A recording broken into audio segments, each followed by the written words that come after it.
Black Star Network is here.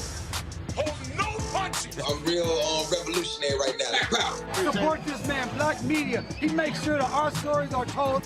Thank you for being the voice of Black America, Roland. Stay black. I love y'all. All momentum we have now, we have to keep this going. The video looks phenomenal. See, this difference between Black Star Network and Black-owned media and something like CNN. You can't be Black-owned media and be scared. It's time to be smart. Bring your eyeballs home.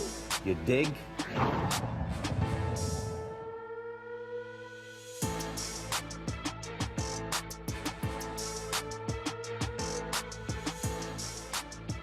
Today is Wednesday, January 26, 2022. Coming up on Roland Martin Unfiltered, streaming live on the Black Star Network. Supreme Court Justice Stephen Breyer says it's time for him to retire, paving the way for President Joe Biden to nominate a black woman to the Supreme Court as he promised during the campaign. We'll break it down with our legal scholars, brothers and sisters, on what this means and who potentially are the leading folks. A federal judge tells the state of Alabama, a federal panel actually tells the state of Alabama to go back to the congressional drawing board because they actually were limiting the impact of black voters. We'll talk with the NAACP Legal Defense and Educational Fund, the attorneys who were responsible for that victory. Plus, there's an effort to include more African doctors, scientists, and researchers in finding global cures for diseases. We'll talk to former Congressman Shaka Fattah, who has teamed up with an African doctor about this inclusive initiative. In our Tech Talk segment, sponsored by Verizon, we'll talk to the creator of the Truso app that will create a space that's both community-focused and empowering. Folks, it is time to bring the funk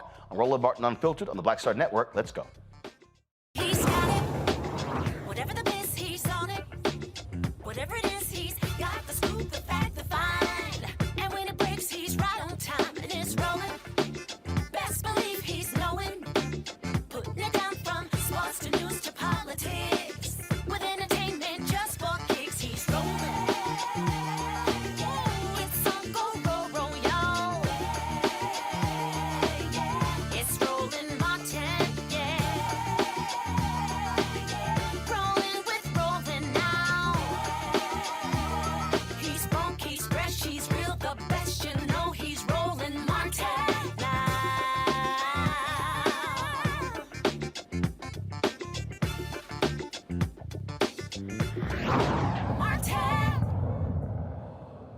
The senior-most Supreme Court justice says he is stepping down. Stephen Breyer, who's 83 years old, plans to retire at the end of this term or until the Senate has confirmed his replacement. Breyer was appointed to the bench by President Bill Clinton 27 years ago. His retirement allows President Joe Biden to appoint a new justice. To keep in mind, what did Biden say during the campaign? He was going to name a black woman to the position. This came up in today's White House briefing. This is what presidential press secretary Jen Psaki had to say.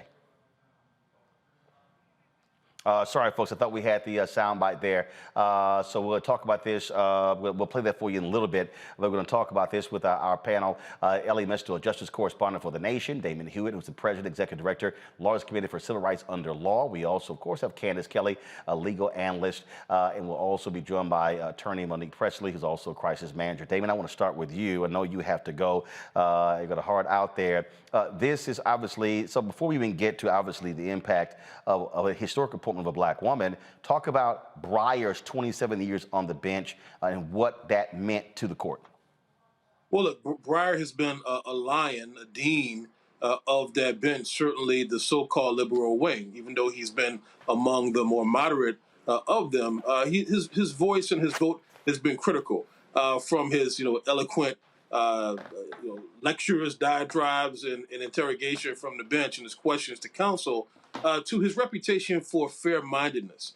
Because one thing no one could ever say about Justice Breyer is that he was trying to engineer a specific outcome. He was always fair, and he was usually, in my view, on the right side of justice and racial justice at that. So he will certainly be missed. That said, it is time to make room for new voices that embrace what I believe is a more progressive and expansive notion of what the law is and what it can be for black people. Obviously, a lot of people were highly critical of Justice Ruth Bader Ginsburg for not stepping down when President Barack Obama was there. She passes away when Donald Trump is president, paving the way for Amy Coney Barrett, allowing for conservatives to expand their majority on the Supreme Court. And there was lots of pressure on Breyer to step down while Democrats control the U.S. Senate. Without question. And I think for him, this is a legacy play. In my view, I didn't speak to him specifically about this, of course, but this is a legacy play. He knew he had options. He knew he had a choice. And he saw not only the hit to the legacy that happened with Justice Ginsburg when she sadly passed away while on the bench, but he also didn't, want to go out like that himself. And I think he saw the real politic here and also frankly did the right thing. It would be quite selfish to stay on the bench thinking that, as some people say, why should I deprive you of myself? In his view, he wants to see something more and better for the long term. Again, fair and balanced as the jurist, but also understanding that there is a takeover at play on this court. It's already in full swing, and I'm sure that's also exhausting and grating for him as the dean of their liberal wing. Obviously, Damien, when we talk about again, when we look at judicial writings, you talk about this takeover, 6-3 conservative majority. Look, right. Republicans want to control this court over the next 50 years. That's what all the fight for the Supreme Court has been about. And so Democrats and liberals have not been as focused on the courts. Have you seen a change with the federal judicial nominees with Biden, where they now understand you can't act like the courts don't matter? I think this administration does understand it, and I think it's not just rhetorical. I think we've seen significant action, the highest rate of a number of confirmations for any president in the modern era, perhaps ever. I can tell you firsthand, a number of former colleagues and people I've supervised even who are brilliant attorneys are now being nominated and appointed and confirmed to the bench. And so these are people from the civil rights community. These are people who have done government service at state and federal level. These are people who have defended people's life and liberty in criminal and juvenile court proceedings. These are people who understand all of America. And this administration is delivering in that respect, I have to say. All right, Damien Hewitt, Laws Committee for Civil Rights under the Law. We surely appreciate it. Thanks a lot. I appreciate you. All right, then. I want to pull in our legal panel here, Ellie Mistel, Candace as well. Candace, I want to go to you. Again, black women, critical voters out there.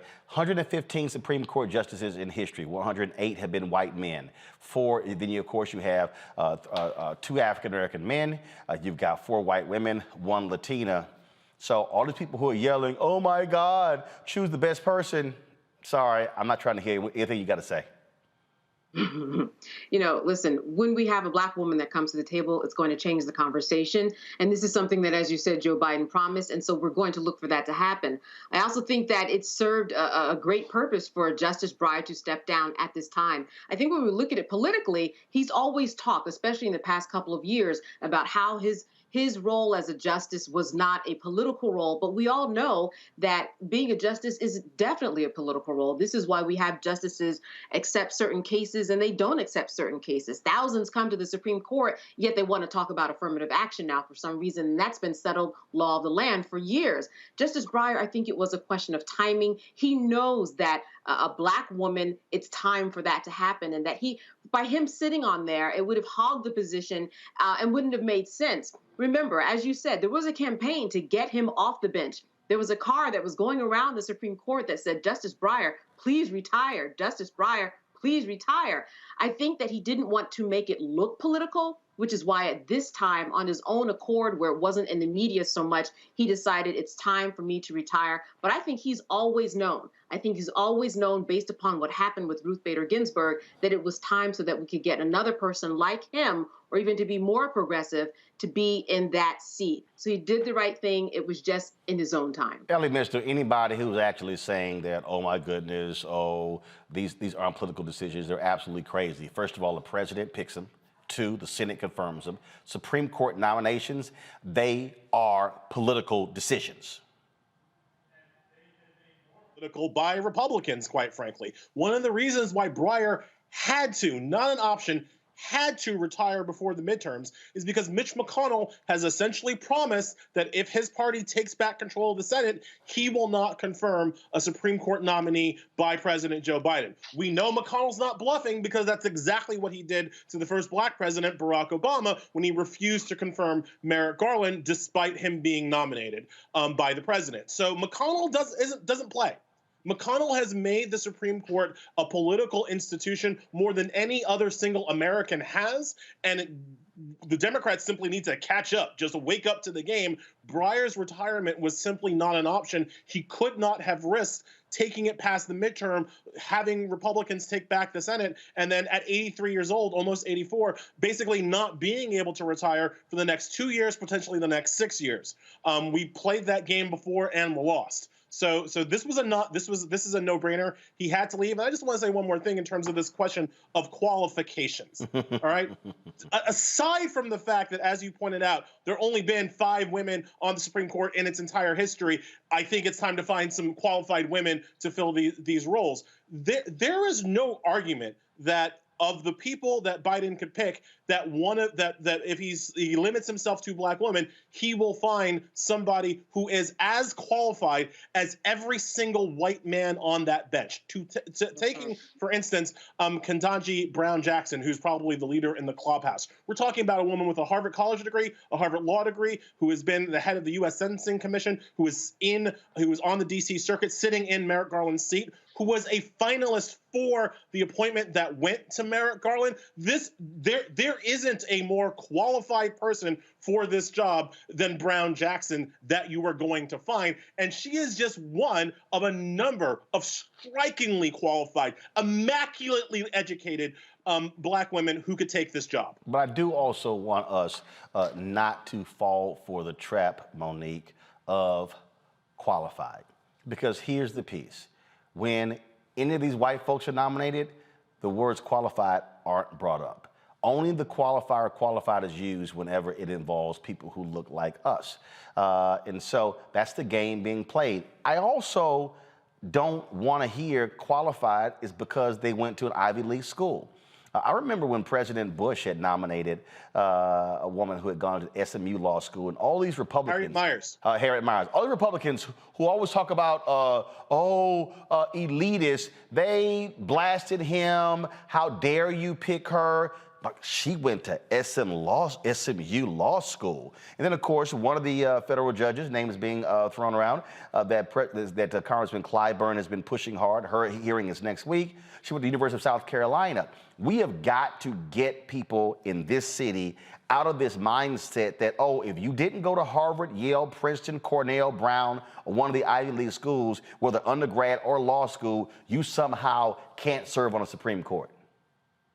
There are only 2 law schools until Amy Coney Barrett was confirmed. There were only 2 law schools represented on the Supreme Court: Harvard and Yale. Now, Coney Barrett comes from Notre Dame, which is also pretty good school. The judge you're talking about is J. Michelle Childs. If she is the pick, she would be the first person on the Supreme Court, the only person on the Supreme Court who went to a state school.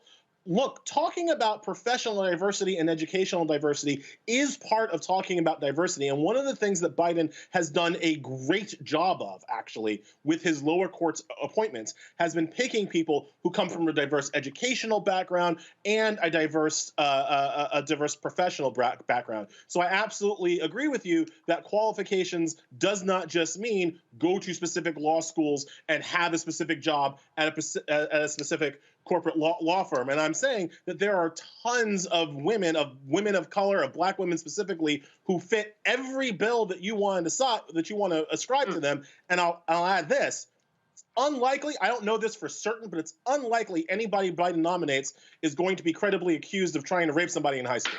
I'm just saying, unlikely that anybody that Biden nominates will be credibly accused of perjuring themselves before Congress at a prior confirmation hearing. So when we talk about qualifications, I think we also should talk about moral qualifications, which, as far as I can see, everybody who's going to be on Biden's shortlist has in spades. Monique? Yeah, I certainly agree that Ivy League qualifications for lawyers is not the only thing that matters, and perhaps it should not matter as much. Of course, I know Ellie was just talking about the current Supreme Court and what's represented, but obviously the first Black man to be on the Supreme Court went to Howard University School of Law. So we did definitely start representing the court with the best there is in terms of law school education. But I don't want it to be held against. I take it you finished from Howard Law School.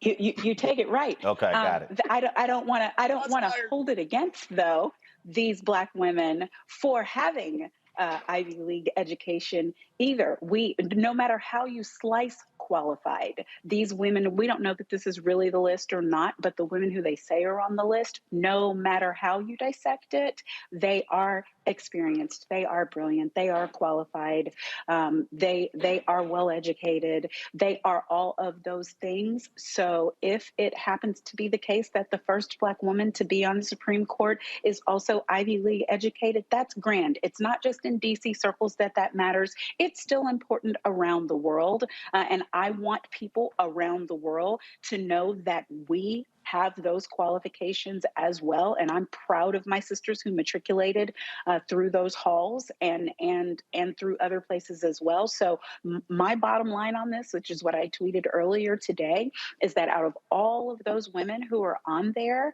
all of those qualified, brilliant women, if I have to put my full weight behind one, I'm going to put it behind the one that gets nominated. How about that? The one the president picks is the one I'm going to put my full force behind. Would I like it to be a civil rights lawyer the way that Thurgood was, the way that a couple on there are? Sure, because I am one. But what is important to me is that we not miss this moment getting picky, getting petty, building up fiefdoms, getting in camps, finding reasons one is better than the other. No. These women are badasses, every single one of them. And whomever it is will surely be better than the Gorsuches, the ACBs of the world. These last picks that have happened pretty much except for the two that Barack Obama still has on the court and the one that President Clinton put on the court. Other than that, they're far surpassing all of them, as far as I'm concerned. Dr. Pamela Hill, assistant professor of social work at the University of Texas at Arlington. Look, I'm down for all of them. The point that I'm making, though, is we get trapped in these boxes, especially in the nation's capital, where they're very dismissive of folks who did not come through the same sort of schools. And so then it becomes, oh, those are the only credentials that matter. And so I want President Biden to look at a wide range of people, a wide range of sisters from different backgrounds, because that is important when you talk about serving on the highest court in the land. Yes, absolutely, absolutely. I totally agree. And, we have to remember that Black women are rising in ways that we haven't seen in a very long time. We are seeing sisters who are making an impact at all levels, the local, the state, the national. We are seeing these Black women who are attorneys, who are becoming judges, who are making an impact and making decisions. And I think, there's a fear. Of course, there's a fear. So we want to be qualified. And who makes the decision of what's qualified? I agree that whoever Biden picks, a Black woman, we should all be behind her. We should all be supportive, and we should all make sure that we do what we can do at the local level as well. Brown Lewis, she is the dean of the North Carolina Central University Law School. She joins us right now. Glad to have you here. Just your thoughts on Justice Stephen Breyer. Supposedly he is going to actually officially announce his retirement tomorrow. He has already said to the White. Apparently, he talked to President Biden last week, let him know that he was going to retire, and says that he will stay on the court until his replacement has been nominated and confirmed. I think it's a great decision. I think that in the past, the Democrat nominees have stayed on a bit too long, and then you have a situation where the Republican president has to choose a predecessor. So I think to have this planned succession is a good thing. And so I was quite excited at the possibility of getting a Black woman on the Supreme Court. You mentioned that Black woman, You mentioned that planned secession, Candace, when Justice Anthony Kennedy stepped down. He coordinated all of that and basically made it clear to Trump's folks, I'm going to step down, but you got to put on my chosen person, Kavanaugh. You know, one of the things that Justice Breyer, what would do him good is to do the exact same thing and put his, listen, if he's not going to be a Supreme Court justice anymore, he can go ahead and be political all he wants because he's the person who knows what's good for the court. I also think that, you know, when we talk about those people who are qualified, we already know that the people who are already on the federal bench, one of the potential candidates is on the heads up in the California Supreme Court.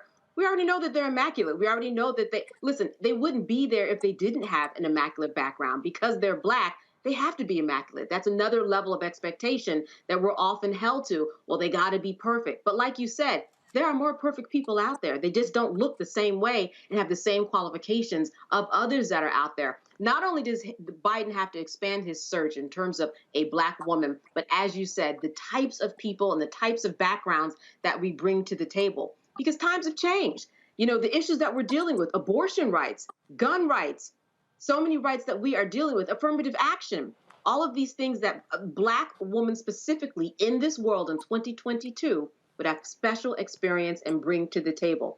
Justice Breyer, it would do him right to play in the world of politics at this point and say who his recommendation would be. Why not now? He's not going to be a justice anymore. So politics wouldn't have to be a part of it because that's what he's been fighting over the past few years. Ellie, I want to show this tweet right here that, my goodness, when you see it, jumps out at you.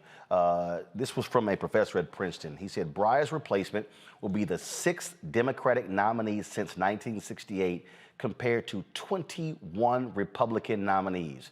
Of the prior 26 nominees, 4 Dems and 16 Republicans were confirmed. Of course, Bork was the one who wasn't confirmed. If people want to understand why we consistently had a conservative Supreme Court, that right there tells you it. And it's because conservatives are willing to fight in the weeds for this. Conservatives are willing to go to the mattresses for this at every point. You simply do not see conservative justices willfully retiring under Democratic administrations. That happens now and again on the Democratic side. You see them timing their retirements kind of with a understanding of their own mortality. It's been slower on the Democratic side for an uptake on that. And when you get to the Senate level, you see Republican senators and therefore Republican politicians fight to the last for their people. And you don't always see that the same fire and passion from Democrats. Look, the things that we're saying in terms of, whoever it is, let's unite. We do not say this idly because we know what's going to happen, all right? No matter who Biden picks, we know what the Mike Lees and Josh Hawleys are going to try to do to their resumes. We know that Senator Marsha Blackburn will call Biden's nominee a criminal. She literally just called a Black judge that Biden nominated a criminal with a rap sheet because he had a couple of moving violations, a couple of speeding tickets from literally 10 or 15 years ago. So we know that the Republican smear machine will do everything they can to smear whoever Biden picks. And unfortunately, we know that too many liberals, too many white liberals will start to play the game that they play not just with Black women, but literally with any woman. They'll start to play the game of, oh, you know what? I would have supported this other woman, but not this woman, right? Oh, if he had nominated Oprah, I would have supported her. But instead, he nominated Child. Like, whatever they're going to say, we know it's coming. And so it is important for us to be united and to defend these women, whoever the woman is, when she is picked, because we know that they will be attacked ruthlessly by the other side.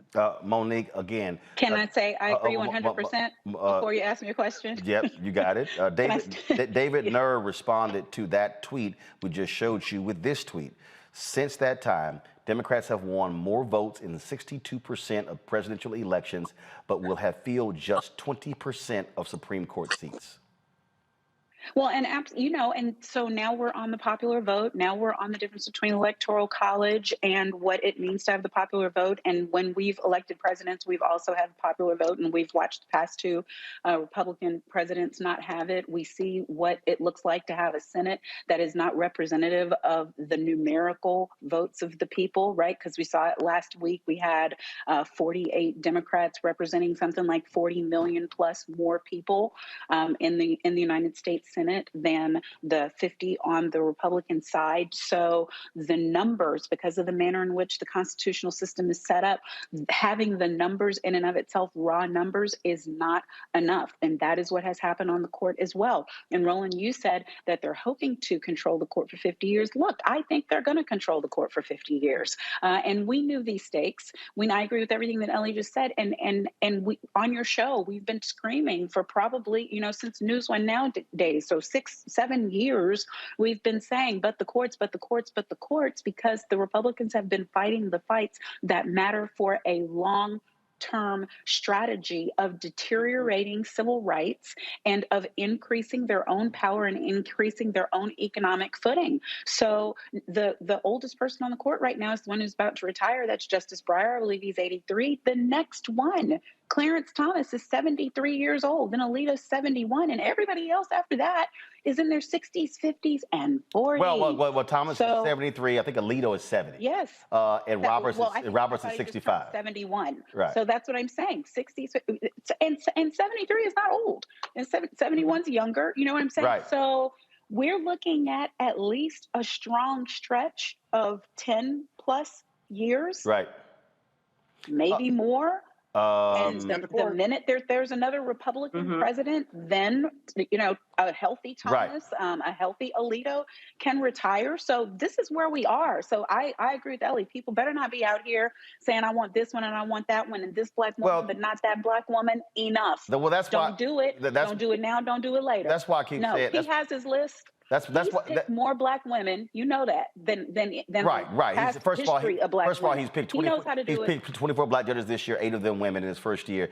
The thing here, again, what we talk about on the show all the time is that elections matter, Dr. Hill. And when you look at the elections are very simple, and that is, you replace Breyer, conservatives still hold a 6-3 lead. Let's say Thomas retires. Okay, even if Democrats are still in the White House, it's now 5-4. And so now you get to Alito, who's 71. So to that particular point, controlling the courts, you're talking about, yes, another 10, 15, potentially 20 years where you will have that. That's if Democrats still control the White House. Republican wins in 2024, they're going to, Republicans win, let me be real clear. If a Republican wins in 2024, Thomas and potentially Alito will retire to allow them to appoint a conservative judge who's anywhere from 45 to 50 years old. Yes. And, this is something that we should not be surprised about. They have been planning, and they want to make sure that they stay in control and stay in control for a long time. And we just have to, again, we have to make sure that we support whoever is nominated, and that we again, keep our voices high and pay attention to what's going on, and get as many black people, black women specifically, in any position to make these decisions. Is critical for us. And I know, Ellie, this tweet I'm about to show is going to drive you absolutely out of your mind. I think you've already commented on that. This is what Senator Dianne Feinstein, the former chair of the Senate Judiciary Committee, said. She doesn't see a rush to confirm a Breyer replacement. With 6 months until Justice Breyer departs the court, the Senate Judiciary Committee will have ample time to hold hearings on President Biden's nominee. Let's keep in mind, it was 1 month. Amy Coney Barrett was nominated on September 26 to fill the seat of the late Ruth Bader Ginsburg. She was confirmed 1 month later, 9 days before the election. This whole talk about, we got time. No, Senator Feinstein, you don't. You're 84. Leahy also is older as well. Democrats got a 50-50 right now, okay? Anything happens to one Democratic United States senator, all this goes up in the air. I saw another report where it says Democrats have made it clear, no. We're going to get this done in a month.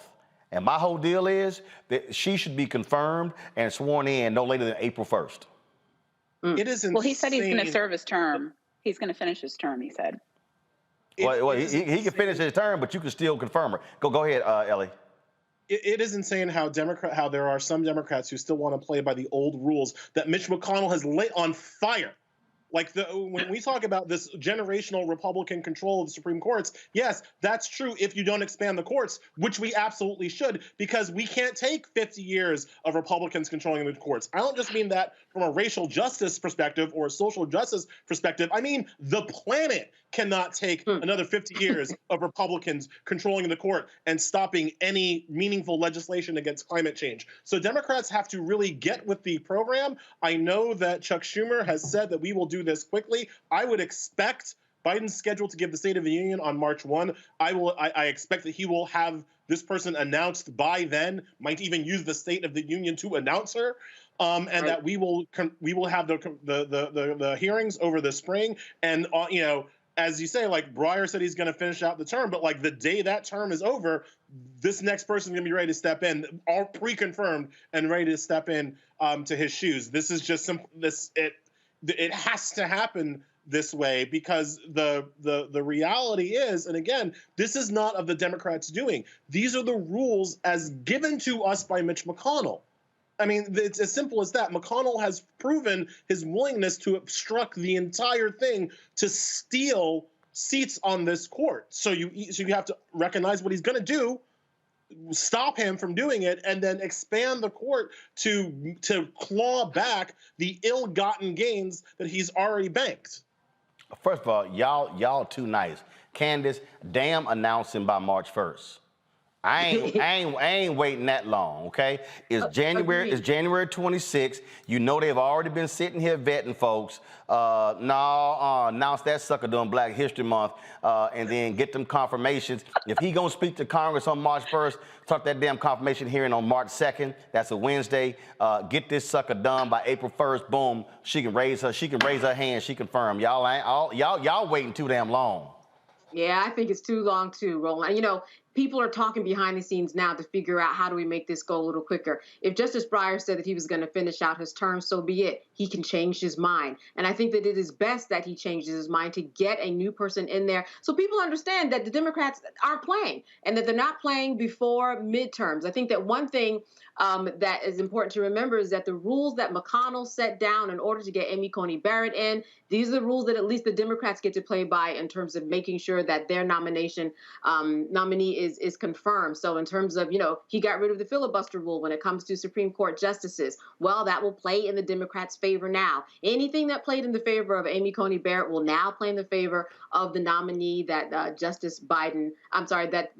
President Biden makes. So with that in mind, the quicker the better. Why would we wait? As you said, so much could happen when we wait. With this 50-50 split Senate, Kamala being the deciding vote, one person can make all the difference in terms of just upsetting the balance. Why not do it now and get it out of the way? TikTok, there's a calendar that we need to beat here.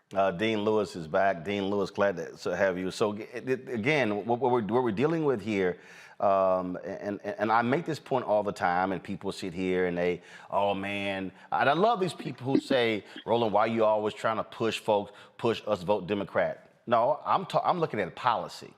And when I look at policy, Republicans have made it perfectly clear the kind of judges they want. They have the Federalist Society was created. It was created to utilize the, quote, elite institutions to bring in hard right people to serve as clerks, to graduate, to then put on the bench. And so when you see Kavanaugh, when you see Gorsuch, when you see Amy Coney Barrett, when you see all of them, this is a system that they put in place to do this very same thing because they are still pissed off with Brown versus Board of Education. They're 1 and 2. They're pissed off with what took place during the Civil Rights Movement. And so people out here who keep saying, man, this stuff don't matter, these are individuals who outlast multiple presidents. Folk got to understand why it matters when you vote, how the Supreme Court comes into play. Exactly. And they impact every aspect of your life. Supreme Court is the most powerful body in the country because they make decisions that impact education, impact health issues, what you do with your body. And like you say, they're supposed to be not political, but they are political and have lifetime appointments. That's a lot of power to give to 9 people who do not look like society. They don't reflect the diversity at any level in society. Look, it is what we're dealing with here. It really is monumental, Dr. Hill. How, in your estimation, how must this be conveyed to the average voter? What Dean Lewis, what she just said, in terms of getting people to understand that you may not think these 9 folks in those black robes don't impact your life, but there is nothing in your life that they don't make decisions on. I think it's a lack of understanding how government works. Some people missed that when they took that government class in college about how the system works, and not understanding that these people make decisions that affect our lives. And if they're going to be there for 50 years, they will also affect our children and our grandchildren's lives. So we have to educate us on what it means when someone is appointed to the Supreme Court, because those are decisions when it's at the high court. My goodness, we have to be better educated, and I think those of us who know have to make sure that we teach others. But we got to start with educating Congress. I mean, I'll make fun of people who don't understand the courts, but we got to start making fun of the people who don't understand the courts that are elected to Congress, who don't understand how the courts work, who often don't understand how their legislation can be vetoed by a John Roberts or a Sam Alito. Like, quite frankly, the Democratic Party as an institution has never respected the awesome power of the Supreme Court in the way that Republicans do. And so the Republican politician is the person who is the vanguard, who is out there explaining to the Republican base, look, the courts are important because anything that the Republican base voter wants, the Republican politician ties to the Supreme Court. Hey, you don't like it when gay people have rights? You got to give me the Supreme Court. Hey, you don't like it when black people seem to have money? Well, you got to give me the Supreme Court. They say that to their voters, whereas Democratic politicians do not make that one-to-one connection to our base voters of what the Supreme Court does and can do, because frankly, too many of them don't understand it themselves. We want to think that all we got to do is elect a president and everything's going to be fine, and it doesn't work that way. And so you have to start with educating like actual Congress, and then have the Congress people be the ones on the front lines educating the rest of the people about how important this institution is. Well, actually, that was one of the things in 2016, Monique, that I was doing. I was sitting there going, look, I don't give a damn how you feel about Hillary Clinton.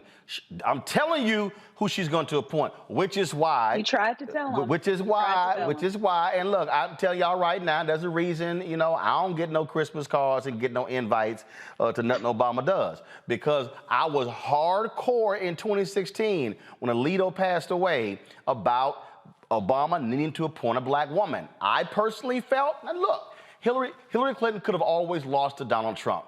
I personally felt they had Obama nominated a black woman instead of Merrick Garland, knowing full well the Republicans were never going to even give that person a hearing, that it would have set up this amazing contrast, this historic appointment of a black woman being blocked by a bunch of largely old white men who were Republicans. Folks would have been pissed off for 9 months, would have been on fire. No, he appoints Merrick Garland. And I'm sorry, in the history of the United States Supreme Court, there have been 115 justices, 108 white men. What, nobody about to go out and fight for another white dude? And so I'm sorry, they weren't.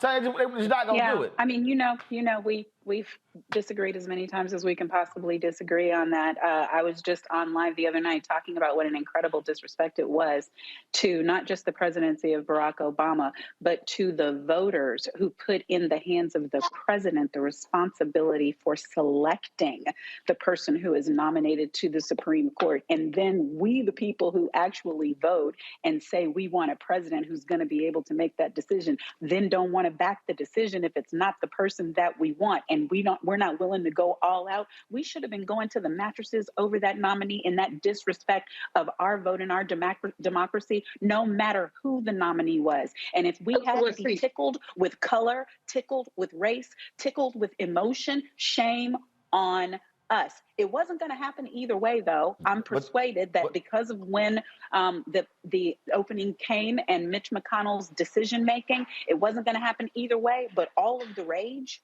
that we should have had no matter who the first Black president of the United States wanted to be his choice. But here's the deal, though. And I'm gonna bring Ellie and Candace here, Dr. Hill in. But here's the deal, okay? I get all of that. I also understand. I understand hardcore basic politics. I also understand framing. I understand imagery. And the bottom line is this here: it would have been hell for Republicans to justify completely ignoring a Black woman for 9 months. Which is why, Ellie, when Biden was running, there was a reason why he said, "My first Supreme Court pick is going to be a Black woman." That was a political calculation. You can't live in this world of, oh no, it's not politics, picking a Supreme Court justice. It is. Ellie, Candace, Ellis, Candace, Dr. Hill, go. Hey, both of y'all being too nice, because I would have nominated whoever I had and just had him show up at the Supreme Court and have Roberts arrest him. Like, just show up to work. That's what I would have.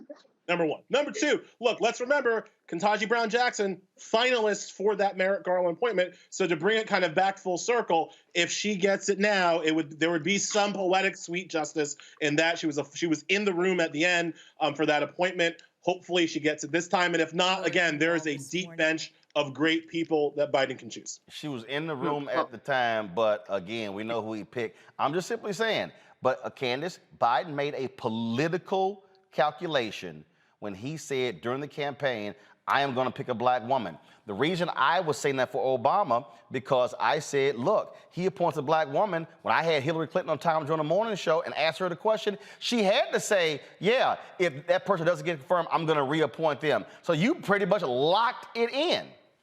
That's right. Listen, as much as we've talked about the Democrats not planning, Joe Biden planned that, like you said. He knew exactly what he was doing to get the attention of Black women who know how to get out there and vote and do exactly what we need to do for the democratic process.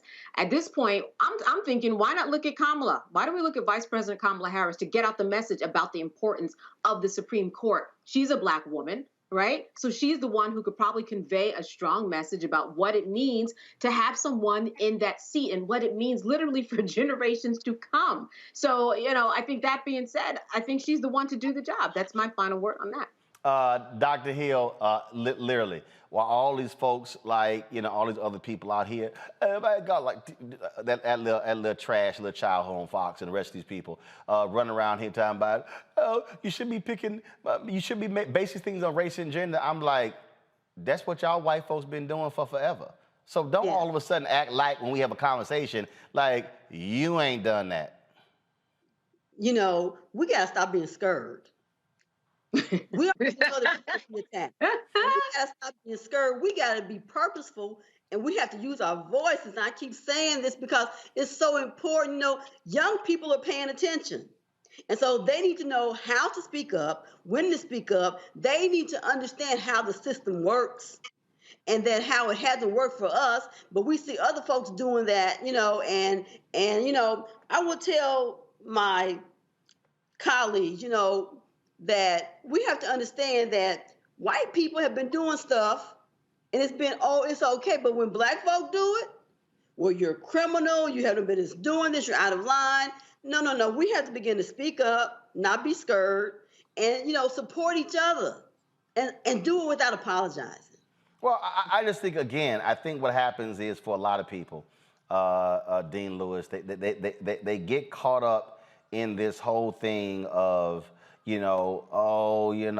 me go through this whole piece. No, this right here is literally my response to any of these people who are whining and complaining about Biden potentially picking a Black woman.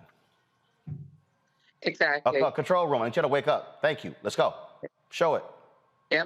That's it right there. It's the Chris Tucker wave from Friday. Whatever. I ain't even dissing this here. Hold on.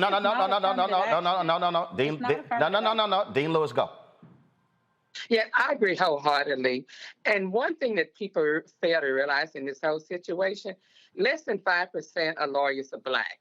So you're talking about somebody who is in a small class of elite class to be on the Supreme Court is almost, like getting a grain of salt on the beach. So I think that we have to be unapologetically supportive of a Black woman on the Supreme Court. Everybody else is unapologetically. I mean, the Republicans are very clear about who they want on the court. Yep. And they do it without shame, and they don't have to apologize. And I agree, we need to stop being scared and just say it is what it is. Elliot, now you got to do another network. Your final comment. I'm just couldn't be more excited for the deepness of the bench. And again, I say this all the time because it really is amazing to me. The quality of legal decisions and legal writing that we have from the potential shortlist candidates is amazing. Leandra Kruger, just one of the more eloquent advocates you'll ever meet. Judge Childs has this amazing personal story of really lifting other people up. One judge we haven't talked about, Judge Jackson Akume, she is a former federal defender, former federal public defender, which is a kind of experience that we usually don't get on the Supreme Court. Whoever Biden picks, it's going to be a great choice. And of course, Ellie just tweeted this, which I think is hilarious. I think you just tweeted this. Ellie tweeted, y'all, watching Senator Tim Scott vote against the first Black woman Supreme Court nominee is going to be something else, doubly so when Lindsey Graham votes for her. 100, yes. Watch that happen.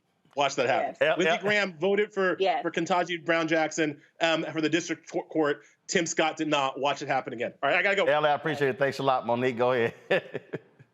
No, agree 100%. And I hadn't seen that tweet from him, but it is so 100% on target. And I a number of times now have had the misfortune to be in the room with both of them in conversations. And I have never been so wrong about the way I pegged anything in terms of who I thought would be genuine and who wasn't, who I thought would have an understanding, not just of the law, because Lindsey obviously is a former lawyer turned senator, but also an understanding of process and why things are important and who didn't, and someone who actually backs up what they say with action. And so, I'm not by any stretch of the imagination in the Lindsey Graham fan club, but just as Ellie mentioned, when these votes matter, he still keeps sticking them over here, understanding the importance of civil rights, of some unfettered process where police misconduct is concerned.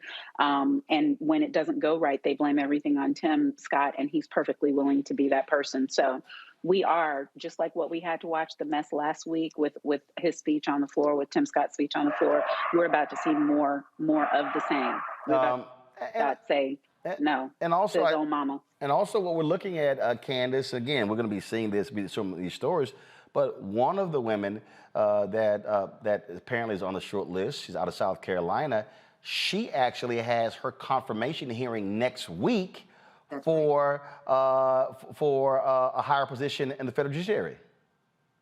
And you know what? This is great. I think because all eyes will be on her so that we can get a sense of who she is, get a little precursor, an introduction about the type of women that we are going to see in this process. And as you said, it's good for her to have that leg up, especially if she doesn't have that Ivy League background, which we're so used to. But I just want to say one thing. We were talking before about people getting to know the process. I think during this time, during COVID, people are really more aware of the judicial process and what the court system means. Because when it comes to masks, when it comes to having, a rent abatement stop, when it comes to things that have to do with COVID, all eyes have been on the Supreme Court for the past couple of years during COVID. And I do think at least with that, people are paying more attention. And like you said, people will be paying attention next week, especially after now that Stephen Breyer has made this announcement. And Dr. Hill, if you are Senator Joe Manchin and Senator Kristen Sinema, or you a Democrat, you better tread real lightly when it comes to who his sister that gets picked. Right. I think they just, I don't know what's wrong with them, but they are doing a big disservice to the people that they claim to serve. And so it will be interesting to watch and see how they proceed on this as well. Definitely. Well, I tell you what, Dean Lewis, there's no doubt that whoever President Biden picks, the black legal community is going to be out in full force, making it clear to any United States senator to stand with this pick. And I dare say, black folks put pressure. I don't care if your senators are Republicans, put pressure on them as well. Definitely. The black women deans, we have the all-time number of black women deans. We have 27, and we will be doing a joint statement. We will be putting pressure on everybody to make sure that they support this nominee. And I'll tell you one person who is going to be in the hot seat. He is from your state, Senator Richard Burr, because he's retiring, and you've got that open seat. You've got the former Supreme Court Justice of North Carolina, Sherry Beasley, who is running to get the Democratic nomination. And so if you are Senator Richard Burr and you're the Republicans who are trying to replace him, how they come down could also have an impact on black voter turnout in North Carolina in the fall. And this is how I'm connecting the dots, because if you're in Wisconsin, Senator Ron Johnson plans to run for re-election. This is going to be, again, one of those issues that Mandela Barnes, who is the lieutenant governor, who's trying to get the Democratic nomination, is going to be an issue. Pennsylvania, same thing. Pat Toomey is stepping down. How is Senator Marco Rubio going to vote, running against Congresswoman Val Demings in Florida? How will Portman vote, who's retiring in Ohio, will impact that Senate race as well. Then, of course, how will Rand Paul vote, who's running against Charles Booker? So again, I'm laying out how the Supreme Court, this pick, could have implications on those U.S. Senate races in the fall, which will further determine who controls the Senate after the midterms. Look out for all of that. Dean Lewis, North Carolina Central. I rocked y'all shirt yesterday. I should have worn a shirt today, but I had your sweater on yesterday. I certainly appreciate you joining us. Thanks a bunch. Look forward to having you back. Very good. Thanks for having me. All right. And Ellie Mistel, of course, with the Nation. Ellie had to step away as well. All right, y'all, we ain't done with legal stuff. After this break, we're going to talk about a huge decision out of Alabama that said, oh, y'all want to screw black voters?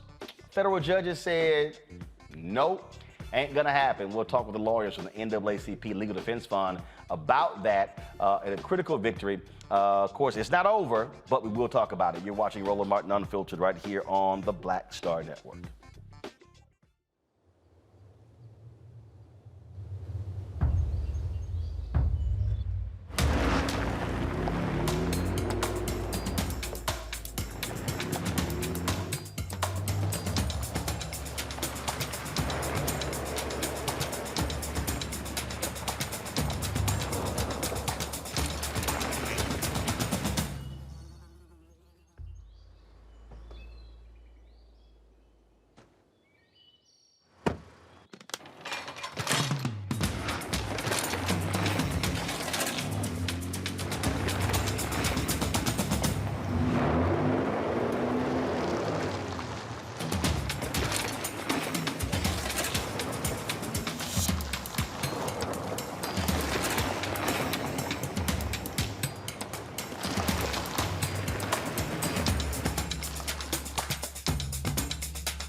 Don't you think it's time to get wealthy?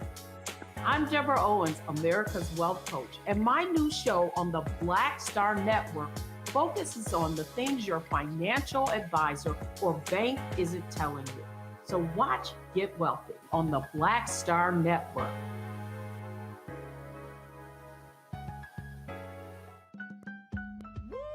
We're all impacted by the culture, whether we know it or not. From politics to music and entertainment, it's a huge part of our lives, and we're going to talk about it every day right here on The Culture with me, Faraji Muhammad, only on the Black Star Network.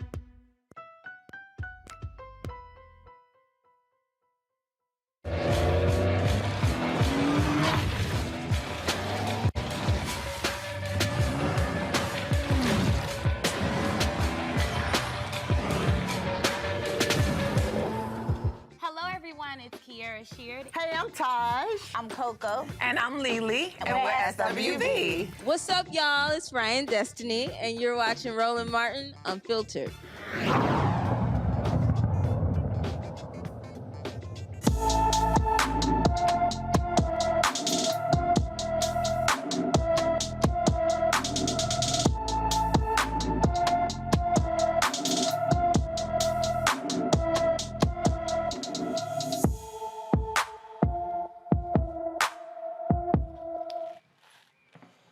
All right, folks, Nasheem Toney has been missing for more than a week from Norfolk, Virginia.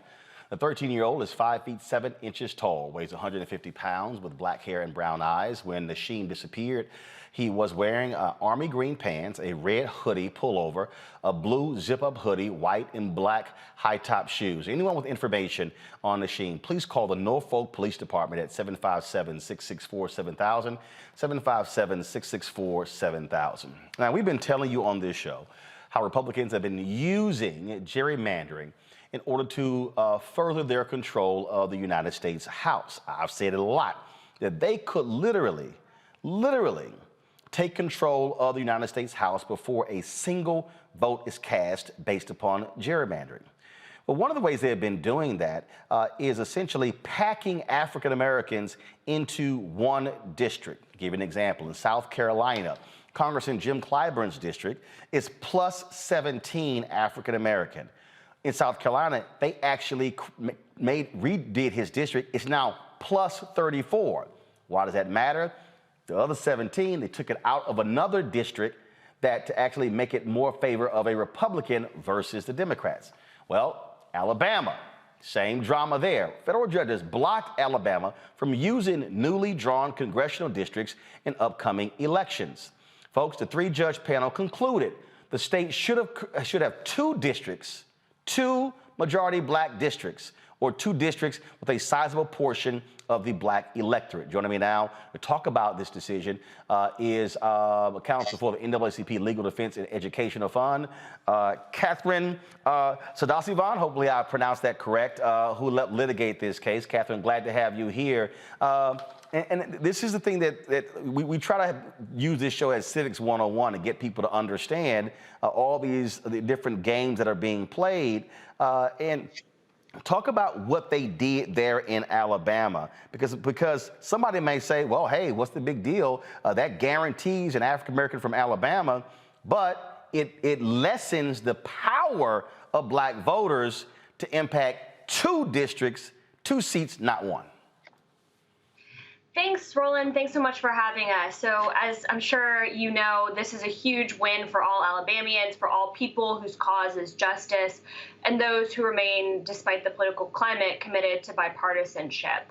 This was, of course, Alabama's first redistricting process without the protections, the full protections of the Voting Rights Act, Section 5.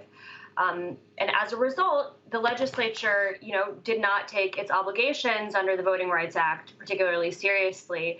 In a one-week special session culminating on November 4th, the legislature passed a congressional redistricting map that, as you mentioned, packed black voters across the Black Belt in congressional districts 1, 2, cracked black voters across congressional districts 1, 2, and 3, and then packed black voters into congressional district 7.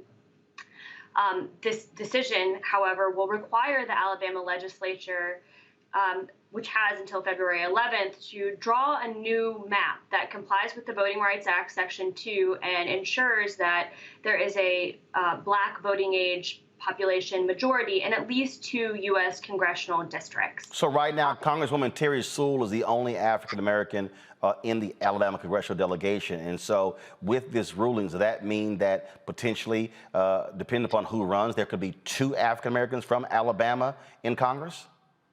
That's exactly right, Roland. And, it's important to say from the outset that Alabama, since Reconstruction, has only ever elected a black member of Congress from that single congressional district from which Terry Sewell currently represents. And it was only after litigation under the Voting Rights Act, that district was created as a majority Black district to ensure that despite the racially polarized nature of Alabama's politics and voting accordingly, that Black candidates could win an election to congressional office. So yes, now as a result of the court's decision, which of course the state of Alabama is appealing, wasting tons of taxpayer money, despite the fact that this is a bipartisan decision, although it is a federal court, and of course one would hope that it would be not partisan. These were a three-judge panel of two recently appointed Trump appointees and a Reagan appointee who took the time, 7 days of trial,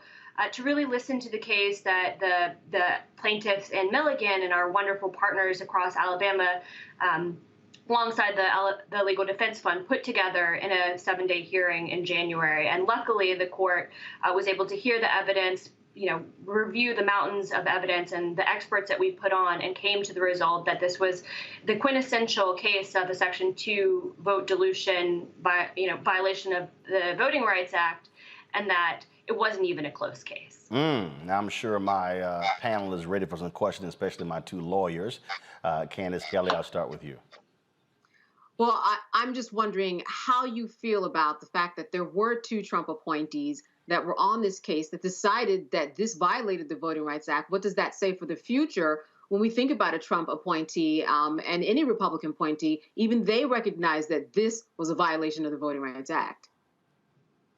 I think it's a great question. It's something that we will, continue to harken back to as we continue to push forward in the courts. Of course, LDF is committed to continuing to fight Black voter suppression and all methods of injustice in the courts, despite, the kind of turn of the federal judiciary recently.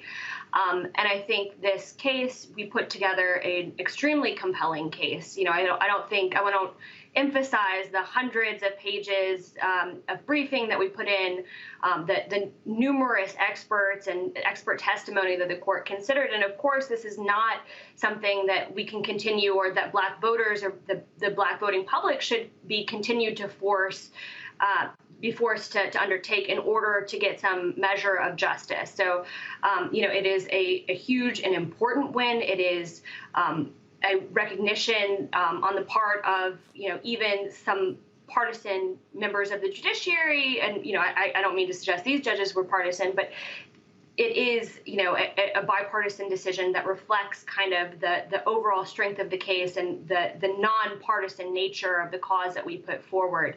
That being said, it was a tremendous effort, and the Black voting public cannot continue to shoulder, the costs of bringing this kind of litigation and the time and resources necessary to bring it. It's why it's critical that we have federal legislation that ensures that this kind of protection is available on the front end as opposed to kind of on the back end through litigation.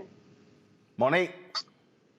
Yeah, absolutely. I was thinking about when the VRA was gutted and when the court said, that court, which of course is not this one, said, but there's, a remedy that it can be fixed in the legislature where it belongs, that the law can be crafted and tailored such that the concerns that they raised can be addressed. Are you concerned, though, with the court as it's composed now, that even when you win in lower courts, that all it takes is some money and some willpower for people to keep appealing to the Supreme Court, and that now we will end up with a Supreme Court that is unfavorable, no matter how obvious and plain the racism or the discriminatory effect or intent is in these cases?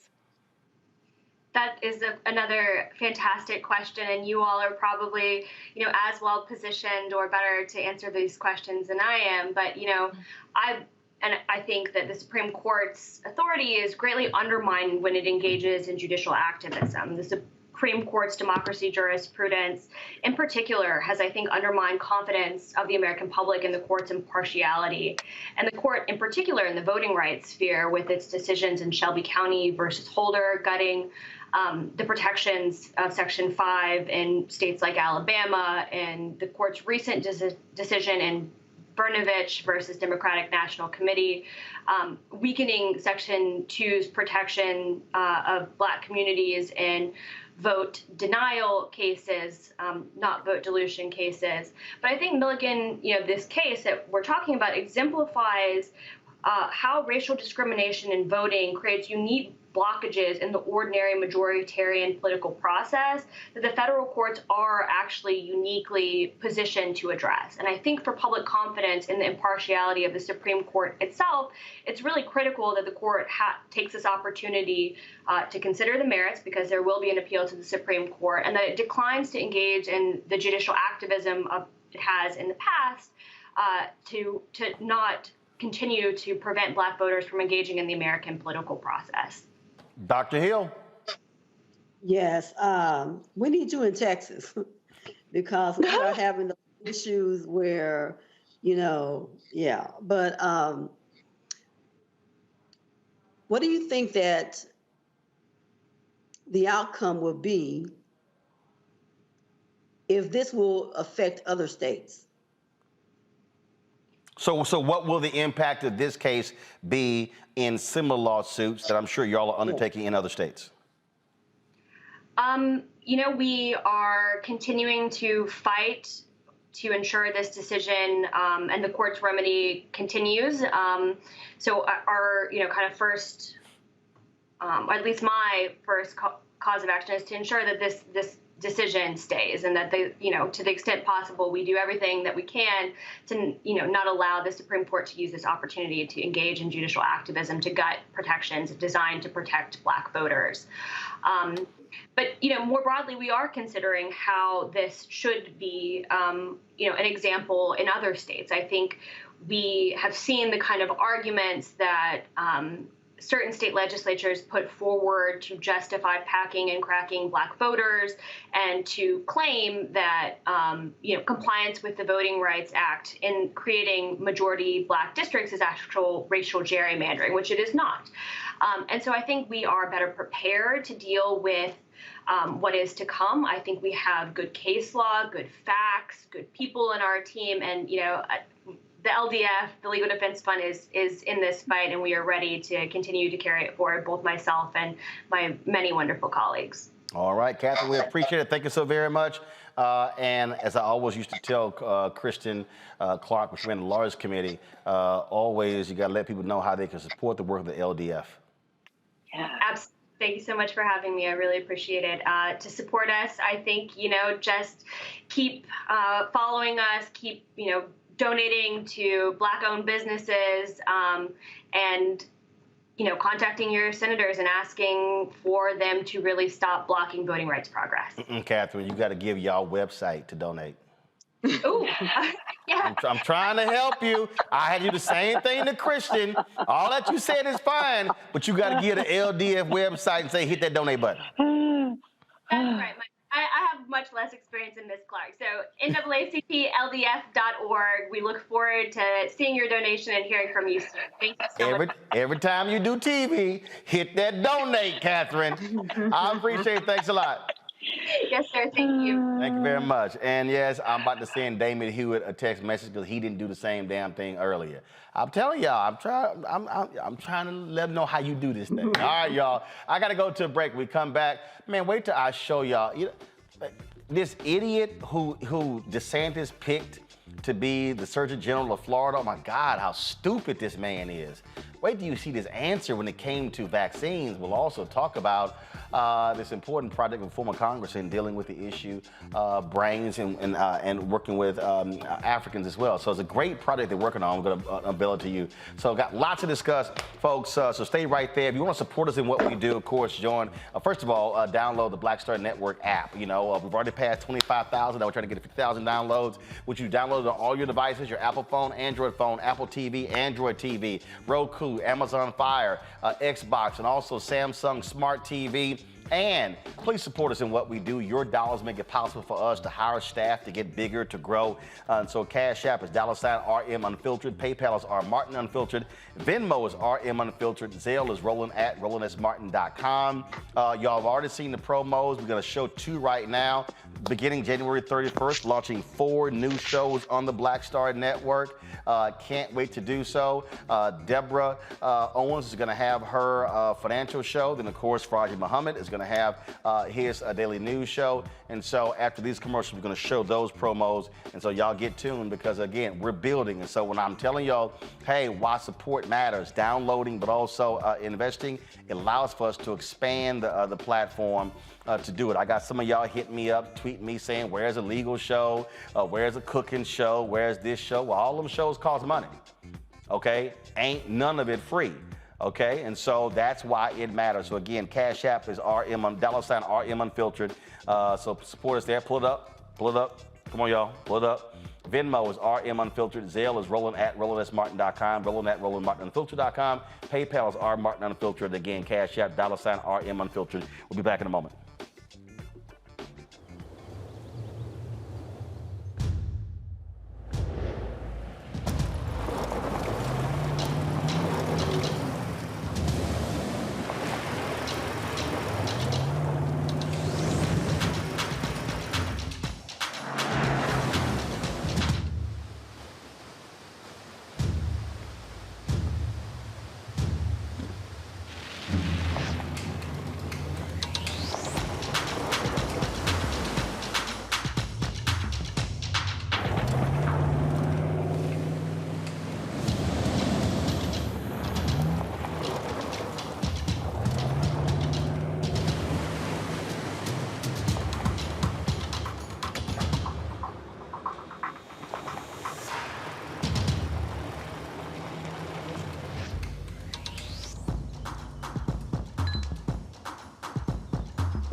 I'm Deborah Owens, America's Wealth Coach, and my new show, Get Wealthy, focuses on the things that your financial advisor and bank isn't telling you, but you absolutely need to know.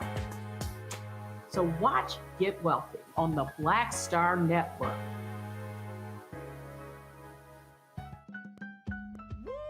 We're all impacted by the culture, whether we know it or not. From politics to music and entertainment, it's a huge part of our lives, and we're going to talk about it every day right here on The Culture with me, Faraji Muhammad, only on the Black Star Network.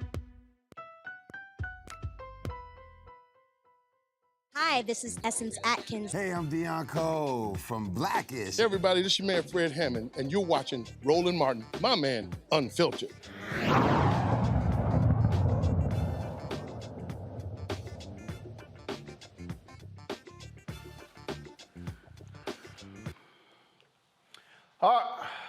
All right, folks, if y'all want to deal with if y'all want to see Stuck on Stupid, woo, Florida Democrats, y'all, just got tired of it. They walked out of a contentious confirmation hearing for Dr. Joseph Ladapo, who was nominated by Governor Ron DeSantis to be the Florida Surgeon General. Democrats' frustrations rapidly grew as Ladapo forced lengthy circular responses where he wouldn't directly answer their questions about his background and the state's response to the pandemic. 5 times, State Senator Lauren Book asked Ladapo if vaccines worked against the coronavirus. He just refused to say. What's this stupidity? I believe that vaccines in fighting against a pandemic like COVID-19 are effective. You recognize? Thank you for your question, Senator. So, again, I would say that the question is a scientific one, and it's one that is answered with data.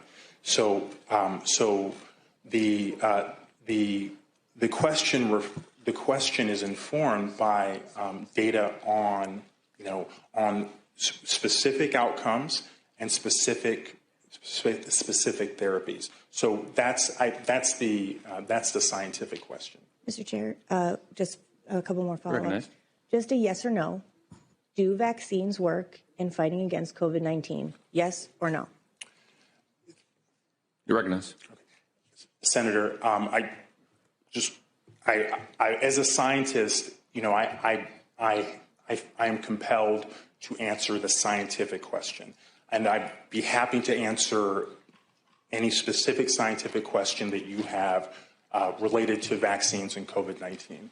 Scientifically, do the vaccines work against preventing COVID-19? Yes or no? Recognized. Okay. Well, thank you again, Senator. So, yes or no questions are not that easy to find in science. So I understand. I think I have better clarity about your question at this point. So what I would say is that the most commonly used vaccines in the United States, which would be the Pfizer product and the product that was developed by Moderna, have been shown to have relatively high effectiveness for the prevention of hospitalization. After the walkout, the Senate Health Policy Committee voted without its Democratic members to recommend that Joseph Ladapo be confirmed as Florida Surgeon General. I mean, how stupid can we be, Monique? I mean, Republicans don't care, but it's a scientific question, so I'm gonna give you a scientific answer. No! Yes or no? No, I mean, I kept giggling because all the things that we try not to say about Black folks when it's ham bone, that's what that was. And I don't believe at all that it had to do with stupidity. I think it had to do with the fact that he knew that he was in there to get that job because the Republicans who were willing to give it to him would not at all permit him to say what is true. Of course, vaccines work. He could have qualified his answer, but he was so on pins and needles, so, just throat chakra all tied up, unable to have to show an ounce of training or intelligence or even sign. I mean, she handed him his hind parts because he had to stand there and be absurd in order to get through and vote. They told him, just don't answer it. Don't say anything good about vaccines. Don't say anything good about boosters. Don't say anything good about any way that anything is improving. And so he was left looking like a certified fool. And he's likely not one. He's not one. He's you're locked in. No, he's not one. Look, he is promoted unproven treatments. He opposes vaccine requirements. He opposes mask mandates. And Candace, we're talking about somebody who, I'm looking here, is the son of a microbiologist. There we go. Okay. Where'd he go to school? Wait a minute. Got his degree in chemistry from Wake Forest. Dude got his MD from Harvard Medical School, his PhD from Harvard Graduate School, has been in internal medicine, worked at UCLA, and so this is somebody who was just, he essentially, he's an anti-vaxxer. And so versus having the guts to say, I don't believe in these vaccines, on the grift. He just sat here, and that's why DeSantis picked him. And to your point earlier, that's why just because somebody has an Ivy League degree doesn't mean that they're the person for the job.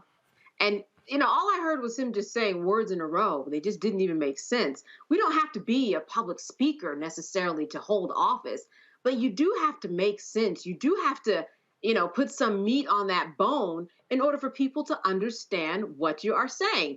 Here, he was evading to the question to a point like was spoken that it was just absurd. He stood up there and just didn't answer the question, which is the whole point of this process. And then, and then there's some other things that matter with him.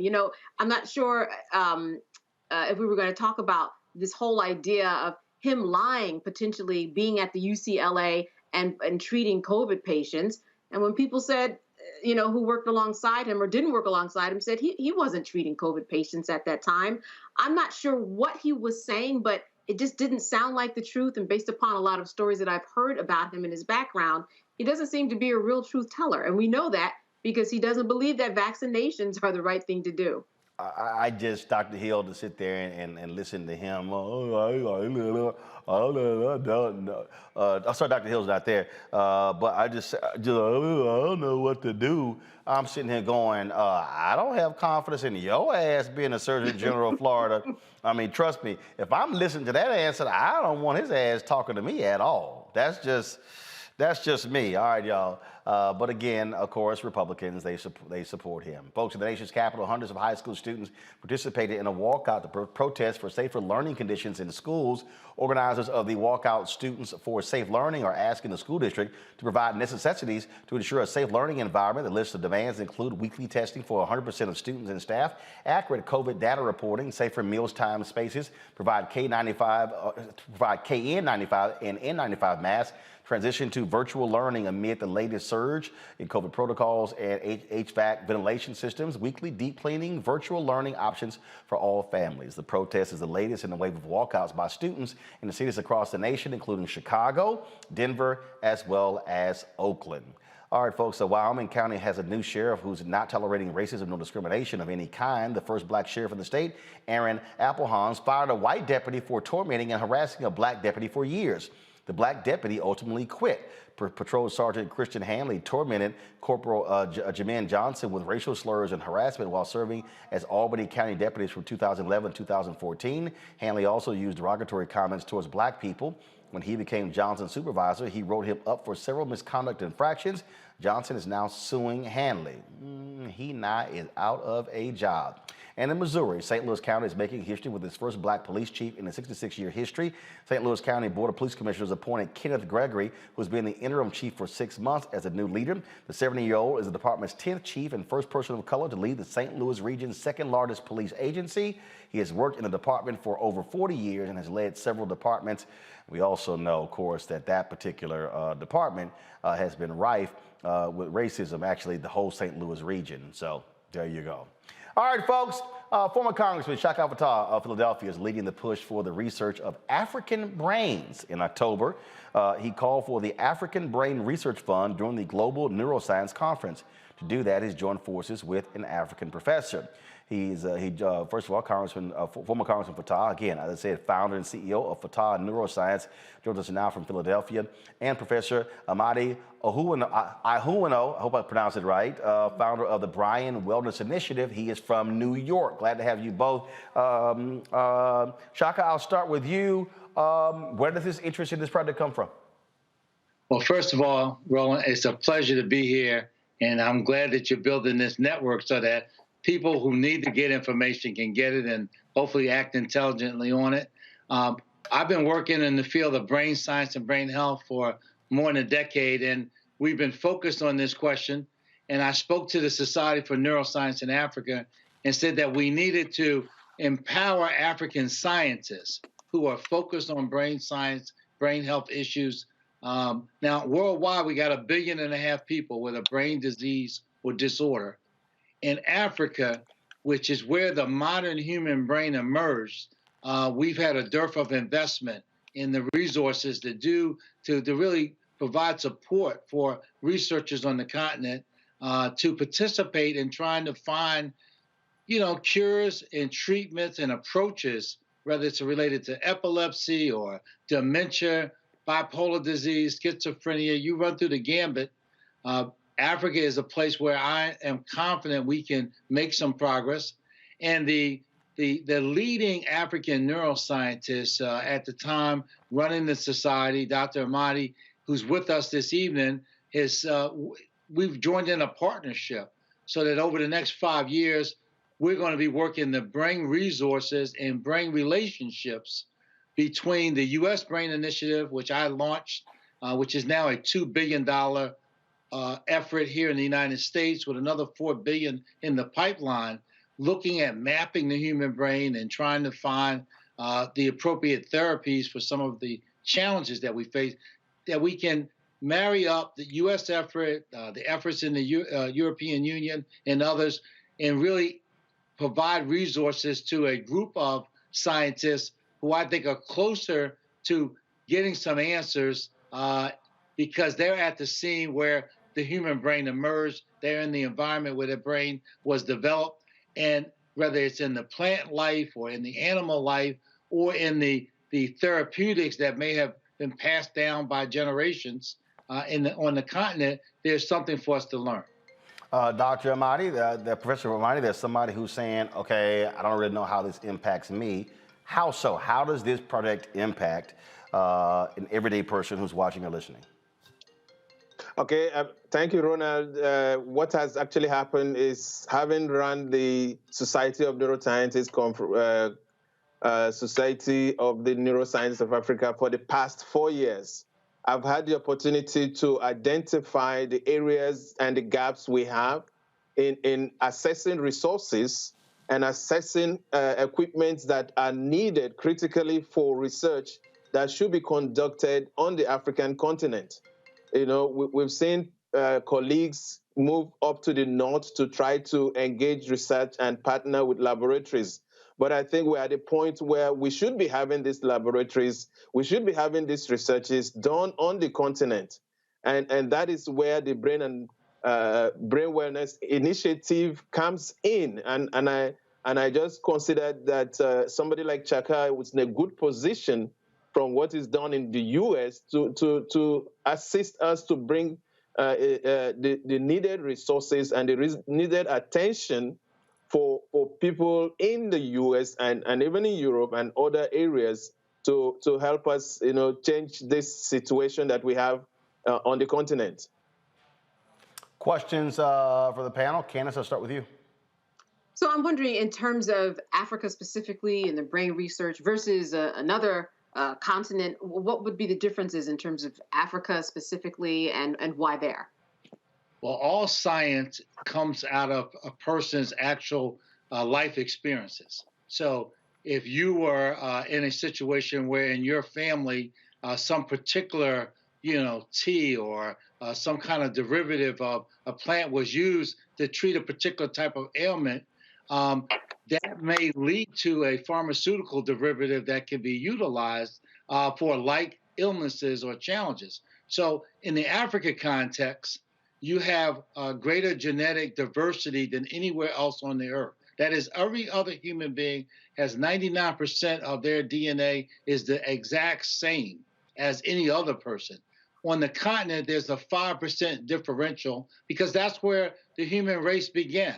And so you have this greater diversity. A lot of the brain-related illnesses are genetic in nature. So the idea is there's 140,000 plants that need to be studied. Of the 4 drugs now approved, these are minor treatments, but I don't say minor. Of the 4 treatments authorized for Alzheimer's, 2 are from plants, and both of them are from the continent. So there's reason to believe that having to do with the evolutionary convergence that would have taken place in the biology at the time, that there are other answers there for us to find. Monique? Is there a way that we can ensure that the inhabitants, the citizens of the continent and their resources aren't pillaged as they have been in times past, where when things like this, the necessary work that you're doing takes hold and people figure it out, but then it seems like the people who deserve to receive the first in line treatment don't get it? Is there a protection for that? Well, the key here is we're saying this is going to be African directed and African controlled research. That is the whole premise is that we don't want to have an academic colonialism where someone at UCLA or someone at the University of Penn wants something studied and they get somebody in Africa to study it. No, the idea here is to empower African neuroscientists to examine the hypothesis and theories that they have. And I want Dr. Amadi to address this also, because I think he'll be able to make a more even concise point on it. Yes, I think what has happened over the years is the ethical aspects in terms of recognizing the sources, especially of some of these plants and the ideas behind that. We've come to the point where that is being protected. We've come to the point where any investigation that has to take place has to recognize the researchers who are on ground in the country And most of the countries and most of the institutions have established IR boards that review these researches and insists that people on the ground are involved directly, and those who are also going to be benefiting from this are informed of the processes that are involved. So we are conscious of that, and we are very particular that the research and the ideas should be done on the continent. All right, then. Dr. Ahmadi, Shaka Fatah, gentlemen, I certainly appreciate it. Thank you so very much. Good luck with the project. Thank you, and thank you. Thank you, Roland, and thank you for the team. Thank you. I appreciate it. Thanks a bunch. All right, folks, got to go to a quick break. We'll be back right here on Roland Martin Unfiltered on the Black Star Network.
Don't you think it's time to get wealthy? I'm Deborah Owens, America's Wealth Coach, and my new show on the Black Star Network focuses on the things your financial advisor or bank isn't telling you. So watch Get Wealthy on the Black Star Network.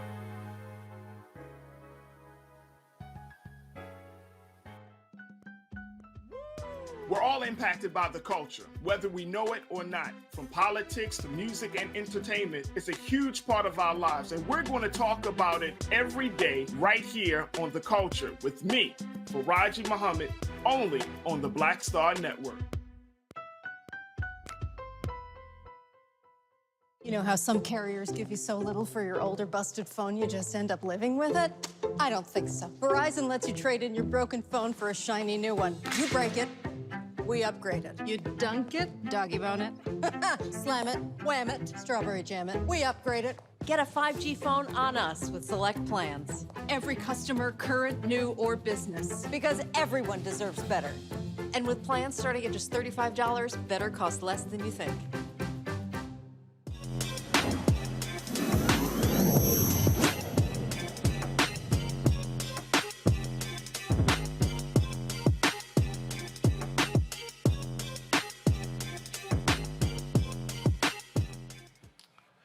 Of course, every Wednesday we have our Tech Talk segment, where, of course, presented by Verizon, where we talk to African Americans who in this space. A Black-owned startup company is trying to bring intimacy back to social media. Truso, a video-based social app, creates a social environment as close to face-to-face as one can get. The app's goal is to create a safe networking space that's truly social, inclusive, and empowering for all its users. Matthew Newman is founder and CEO of Truso, and actor and entrepreneur Kareem Grimes joins us to explain more. Okay, so what does that mean in terms of as face-to-face as possible? What is that? Good evening to you, Roland, and very happy to be here. Face-to-face, it simply means this, that what we found with Truso, which simply means true so, with the rise of social audio-only apps, we wanted to counter that structure by implementing a video social app that brings real people together for real conversations. We like to say that we are the virtual extension of the barbershop, the beauty shop, and the brainchild of the community. And those in the Black community, we know that what types of conversations happen in those spaces. And those are very intimate conversations. But because of the pandemic, because of quarantine, because of social isolation, we've been isolated from those spaces that we once called home. And so we wanted to create a virtual extension of that by introducing the Truso app to the Black community. All right, so this app, is it desktop based? Is it for iPads? Is it only phone? Where can we find it? Phenomenal question. So this will be a mobile application available from Android and iOS from jump. So straight out the blocks, we're rolling it out to both Android and iPhone users. Okay, and so it's allowing video chatting. So as opposed to, and so up to how many people? So if you look at fan base, if you look at Clubhouse, which has audio, Twitter has spaces, how many people can be chatting with one another video-wise? Here's the beautiful part, is that to answer that question in this way, Roland, is that what we found was that social or audio-only apps have stages that are often crowded. So therefore, the voices of those participating aren't allowed to truly participate. And so what we've done is we've capped our stage to 4 people. That means up to 3 hosts and 1 participant can come up on the stage at one time. The room itself can range anywhere between 50 to 100 people to maintain the intimacy of conversation and open dialogue. Kareem, where's the app? I'm on my iPhone right now, iPad as well. Has the app launched? No, we haven't launched yet. We're still in beta, so we're doing testing right now. So that's where we're at with it. Pretty soon, we will be on iOS and as far as Android as well. Questions from our panel. I'll start with you, Candace. So can you walk me through, let's say that once you launch it, I get on, I want to start a conversation with the community. What do I add friends? Do I have to pay to be a part of this? And you mentioned a stage. So I imagine that it's kind of, you're trying to simulate maybe a conference or a panel discussion that has a real audience. What's the setup for someone like me that comes on and wants to maybe present information to an audience? How do I build the audience and how does it work? Phenomenal question, Candace. Oh, yeah. Kareem, you want to say a question? You can go and I'll add on. Okay, perfect. Candace, thank you very much for that question. So essentially, the structure of our app is just this. When you log on to Truso, you will immediately be directed to a dashboard. And that dashboard is what we refer to as a dashboard of communities.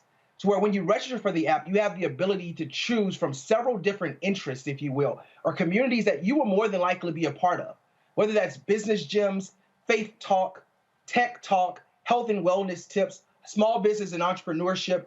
Those types of communities and conversations are happening. Once you choose your community or the conversation that you want to be a part of, you jump into that community. We refer to them as communities, not rooms. And so if you as a host want to participate in or present information, you would sign up as a Community Plus member. And everyone currently within our protected network of beta testers and early adopters will have an opportunity to experience the app as a Community Plus member for free for life. Because those are the folks that we want to engage with to learn how we can continue to improve that app for generations to come. Candace, your question.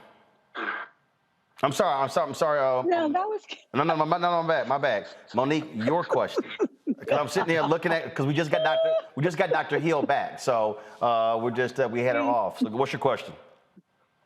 Candace, do we all look alike? No, Dr. Hill. You know what, Dr. Hill, what's your question? Women. Dr. Hill, what's your question? Since Monique want to run her mouth, Dr. Hill, what's your question?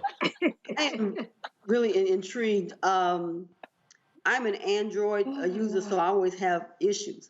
But with this app, I can just have conversations with my friends, or is it both video and audio? Can I take it with me? Is it going to be reliable? Yes. Yeah, so with Truso, we're rolling out on iOS, iPhone, as well as Android. In the beginning, Clubhouse didn't do that. You only had to have you had to have an iPhone to be able to get on there. But with Truso, you will be able to get on your Android. Just as you would take your cell phone any and everywhere, you can be able to log on to Truso and join a community or start a community yourself. So it will be, and you also have the option of audio and video. So if you don't want to be seen, you can go in and simply cut your camera off, and then you use audio. And if you do want to, be able to be seen, then you can just cut your camera on and you have that. So you do have 2 options. So when are y'all rolling this out?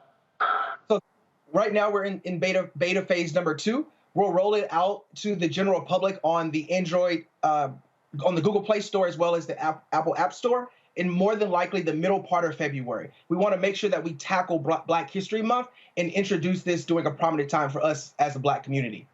All right, then. Gentlemen, I appreciate it. Look forward to checking out the app when you launch it.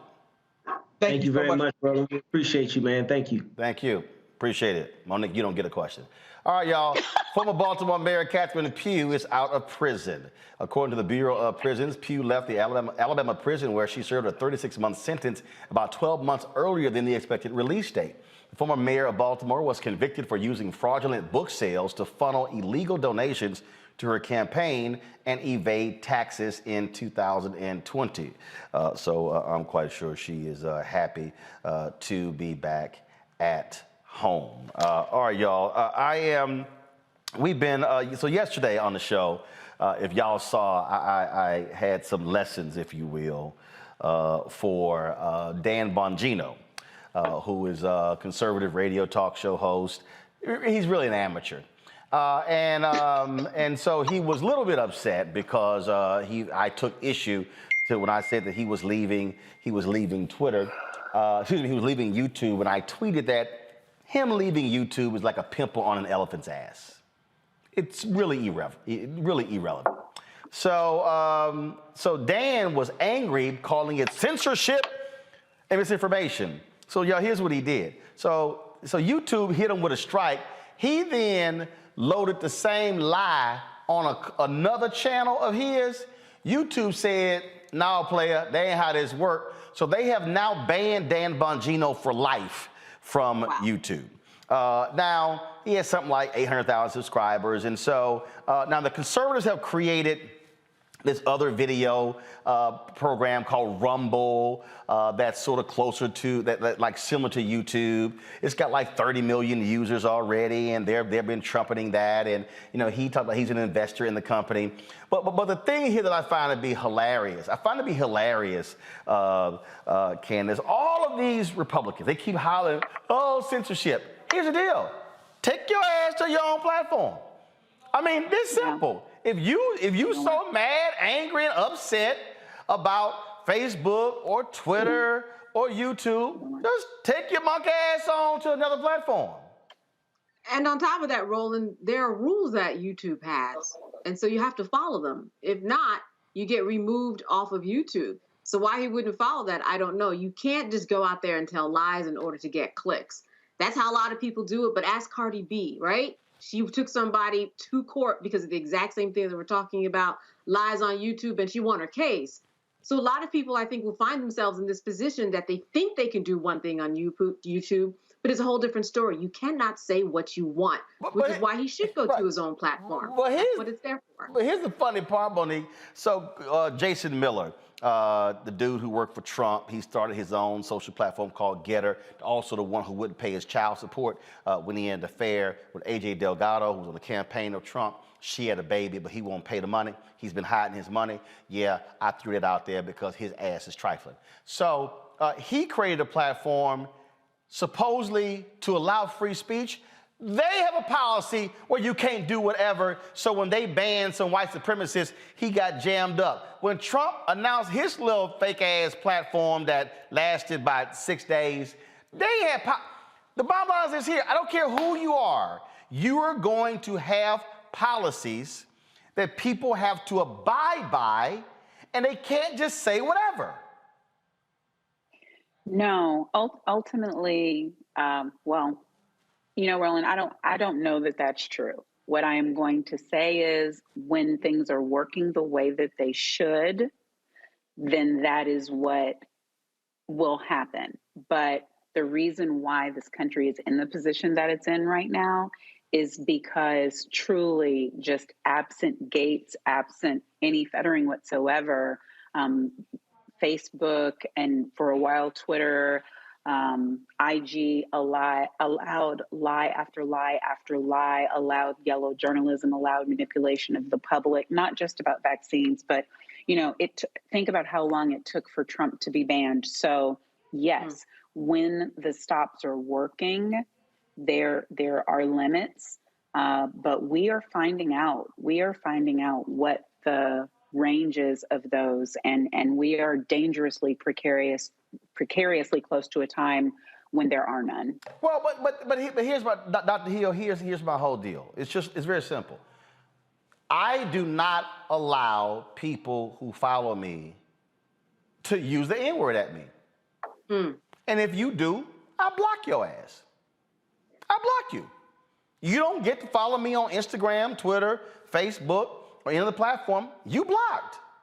And matter of fact, the funny thing is somebody who I blocked called somebody who I know and said, man, can you get Roland to unblock me? And he was like, well, clearly you did something.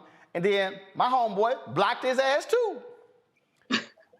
Now I'm really upset, but I keep telling these people, you don't get to say whatever the hell you want to say.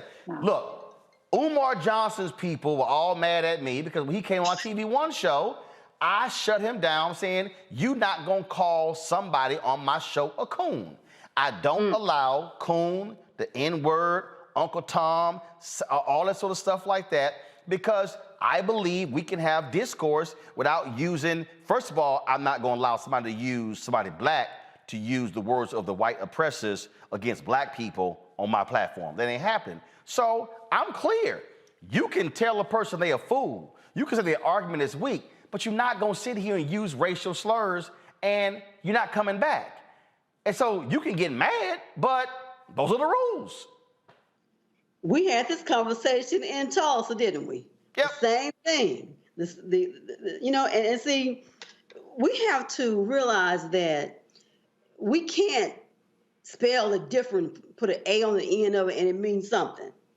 This is what they used before they murdered us, raped us, tortured us, and it's not a term of endearment.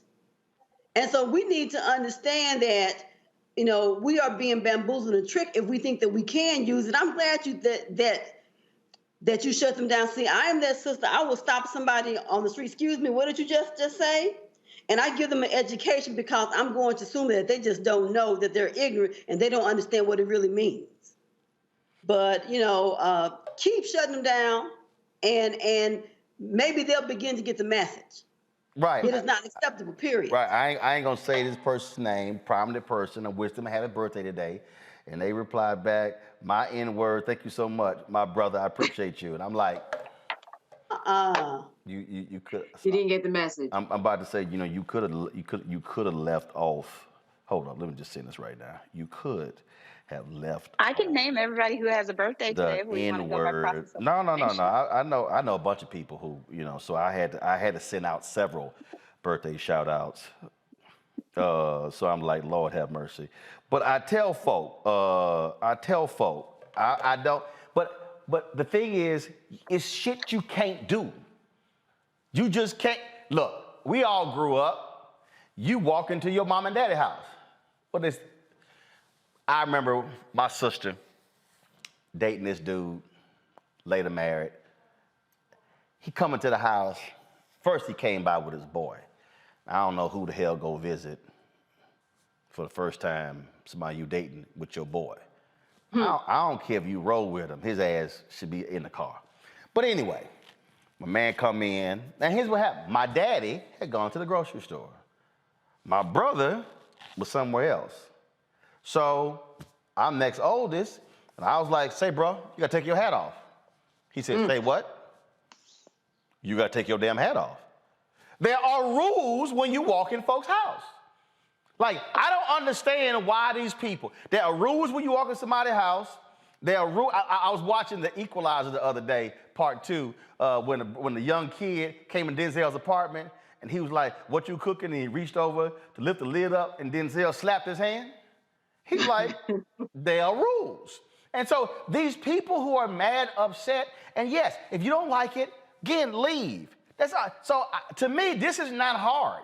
But they're whining and complaining. You won't allow us to say or do whatever it is we want to do. Y'all mentioned the Cardi B, Tasha K deal. I do want to talk about that there because I am appreciative of that decision.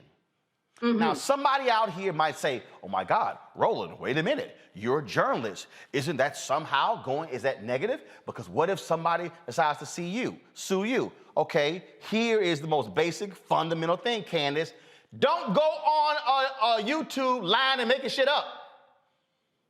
And that's what she did. She got hit with a $1.25 billion judgment. Then, of course, damages. She got to pay $4 million. Now, I went on her. First of all, let's be clear. I don't do celebrity people. I don't do gossip. I can't stand no damn housewives, reality shows. I don't watch them. I ain't never heard of this person. I didn't know who she was. So I go to her YouTube channel, and she was talking about, it was a video from a month ago, how this is a business, and I could do one video and make 6 figures a month.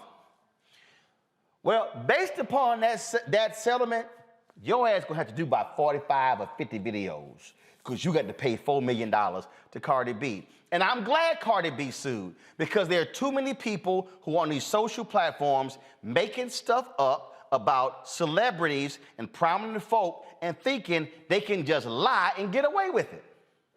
But it's so important too, because the precedent is not just for celebrities, it's for people who are non-celebrities too. And that's why this is so important. You can't say anything about anybody, whether they're a celebrity or not, and get away with it if it's lying, if it's a lie, if it's defamatory, if it's slander. You just can't do it. I mean, Tasha K, the one who you were making reference to, she's the blogger who got sued. She had the videos up all during the trial, the videos that were in question. She only started taking them down today. Why?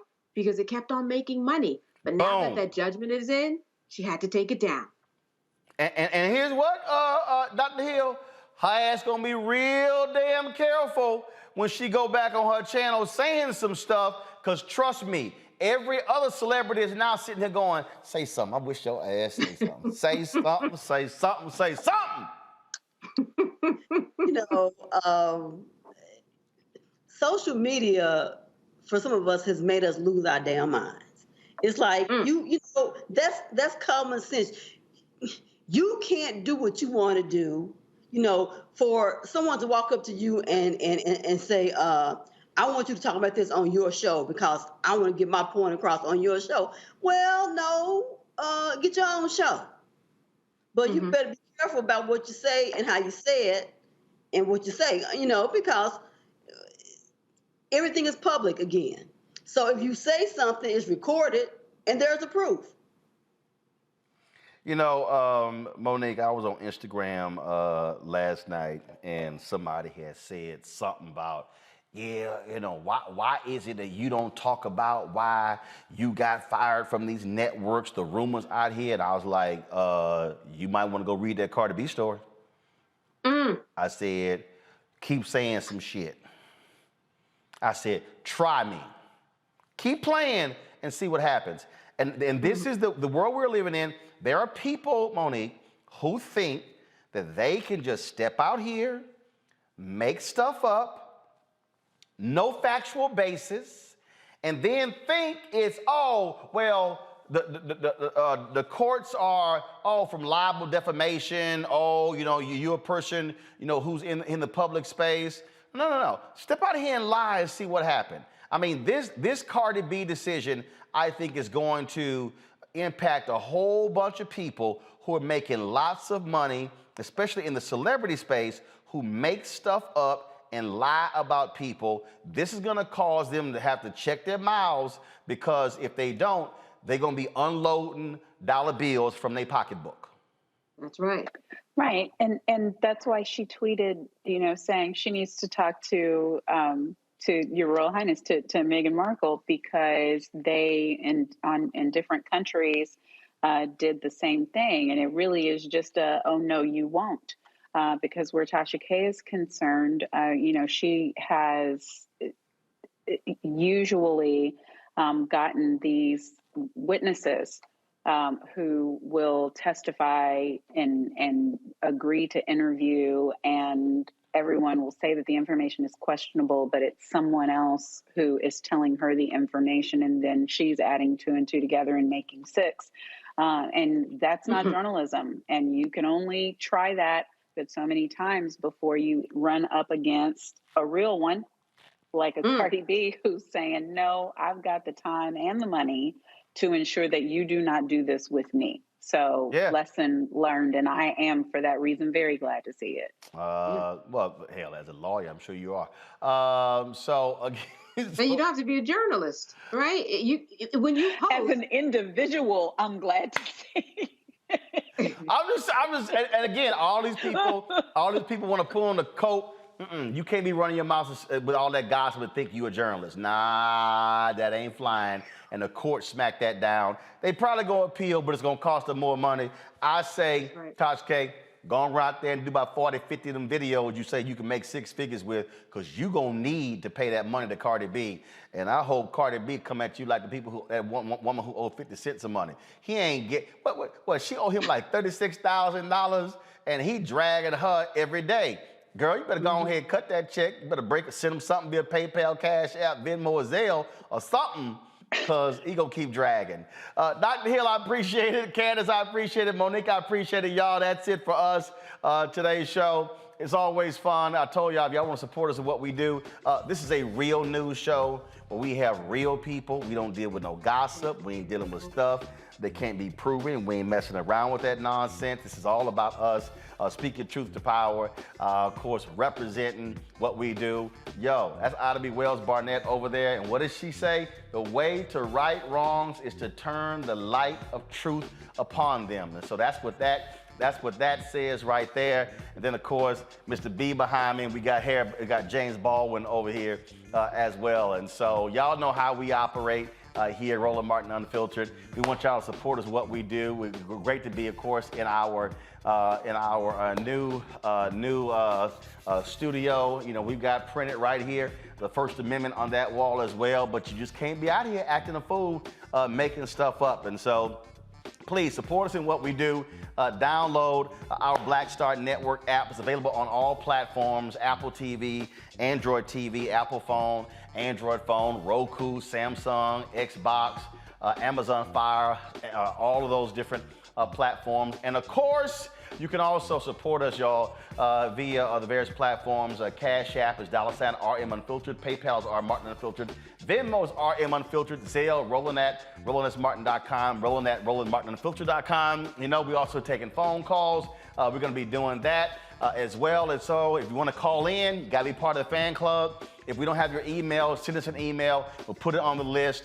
We're going to be doing calls more than once a week. We normally do them on Friday. We're going to be doing calls a lot more in the show, and so we look forward to that. And so please, we want y'all to do that as well. And so support us in what we do. Look, y'all know how we operate, what we represent, what we speak to, and it's about really being honest and truthful and having a voice that you're not going to get elsewhere. And so that's why we do what we do. So thanks a bunch. I'll see y'all tomorrow. Yes, I'm representing Alpha today.